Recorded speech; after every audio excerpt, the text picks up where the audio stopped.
சற்றுமுன் வெளியான தகவல். பிபிஎஃப் கணக்கில் இதை செய்ய இனி கட்டணம் இல்லை. நிதியமைச்சர் அளித்த ஒரு மகிழ்ச்சியான தகவல். ஆசுதா பார்க்க போறோம். நீங்க நம்ம சேனல் சப்ஸ்கிரைப் பண்ணாம இருந்தீங்கன்னா மறக்காம லைக் பண்ணிக்கோங்க. சப்ஸ்கிரைப் பண்ணிக்கோங்க.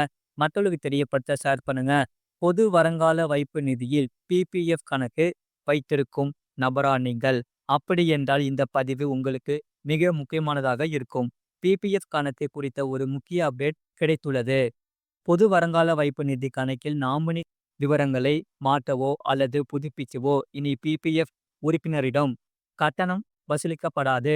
ஏனெனில் அரசு சேமிப்பு ஊக்குவிப்பு பொது விதிகள் 2018 இதற்கான தேவையான மாற்றங்கள் செய்யப்படுவதாக தெரிவிக்கப்பட்டுள்ளது.